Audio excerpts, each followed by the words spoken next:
دین اسلام دین فطرت ہے، اور اس دین کے اندر اللہ جل وعلا کے حق بھی ہیں اور اس کے رسول مکرم صلی اللہ علیہ وسلم کے بھی حق ہے۔ اسی طرح اس کے بندوں کے حق بھی ہیں۔ اللہ رب العزت کے حق کیا ہیں کہ صرف اسی کی عبادت کی جائے، اس کے ساتھ کسی کو شریک نہ ٹھہرایا جائے، اور صرف اس ایک ذات کی عبادت ہونی چاہیے۔ یہ اللہ کریم کا حق ہے۔ اس کے بندوں کا اور اس کی مخلوق کا حق کیا ہے؟ وہ یہ ہے کہ اس کے بندوں کے ساتھ، اس کی مخلوق کے ساتھ حسن خلق اور رحم دلی سے پیش آیا جائے۔ یہ اس کے بندوں کے حق ہے۔ پچھلی بار ہم نے انہی آیات بینات کے تحت جو چند باتیں عرض کی گئی وہ یہ کہ ہمارا رب کریم بڑا رحمان ہے، بڑا رحیم ہے۔ اس نے اپنی رحمت اپنے بندوں کی خاطر، اپنی مخلوق کی خاطر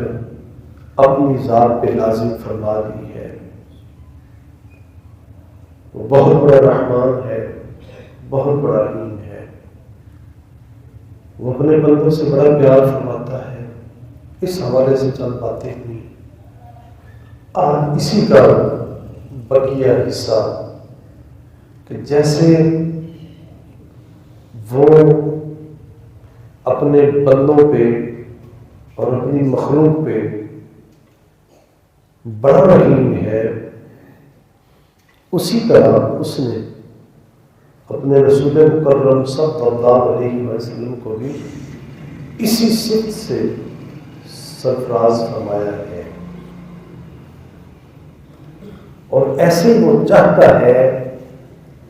کہ اس کے بندے بھی جو ہے یہ آپس میں رحم دل ہو، آپس میں یہ نرم مزاج ہو، آپس میں ان کی بھی ایک دوسرے سے رحمت والا معاملہ ہونا چاہیے۔ تو جیسے وہ خالق اور مالک ہے، وہ اپنی مخلوق پہ رحیم کریم اور شفیق ہے، ویسے وہ چاہتا ہے کہ اس کے بندے بھی آپس میں رحیم بنے۔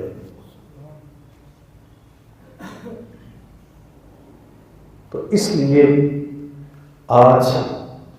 اس کے کرم، اس کے فضل اور اس کی رحمت کا تقاضا یہ ہے کہ ہم آپس میں ایک دوسرے سے محبت، پیار اور حسن سلوک سے پیش آئیں، حسن اخلاق سے پیش آئیں۔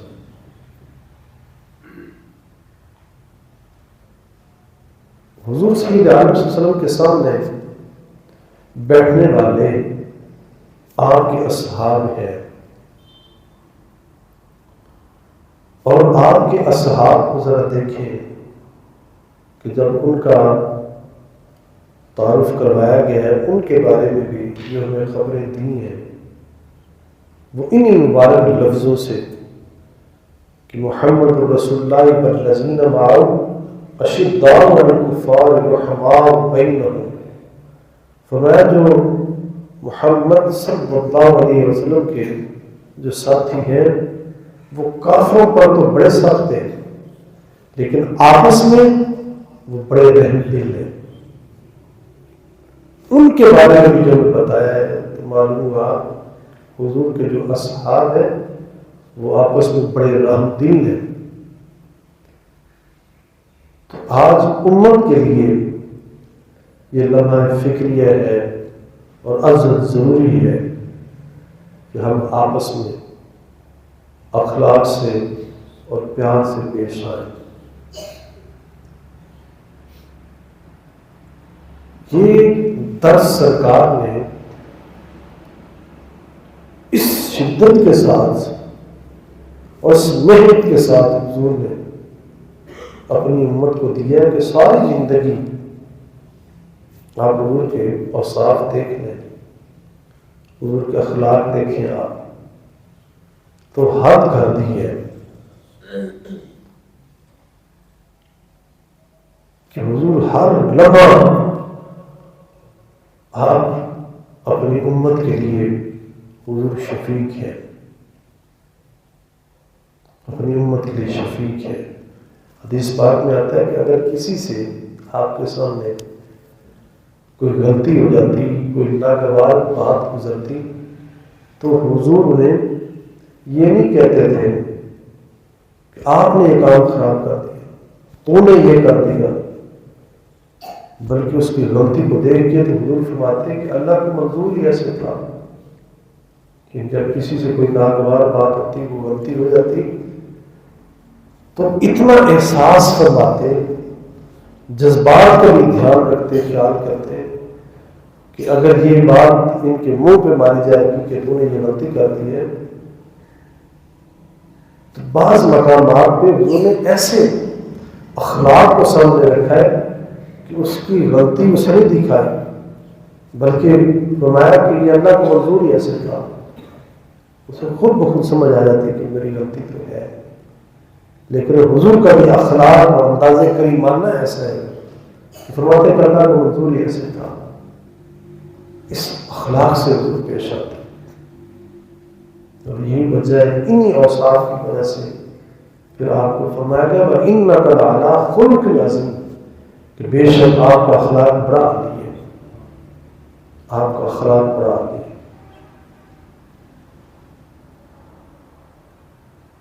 اور قرآن مجید قرآن رشید میں ایک اگلے مقام پہ فرمایا قَدْ جَاءَكُمْ رَسُولٌ مِّنْ أَنفُسِكُمْ عزیز علیہ ما عنتم حریص، فرمایا کہ تحقیق آپ کے پاس انہی میں سے ایک رسول آئے کہ جو عزیز علیہ ما عنتم حریص، جو ایسے اخلاق کے مالک ہے کہ جب ان پہ کوئی تکلیف آتی ہے نا تو حضور سے وہ برداشت نہیں ہوتی، آپ کی طبیعت میں وہ بات بڑی گراں گزرتی ہے۔ اور علیکم بالمؤمنین رؤوف رحیم، اور مومنوں پہ حضور بڑے شفیق ہیں،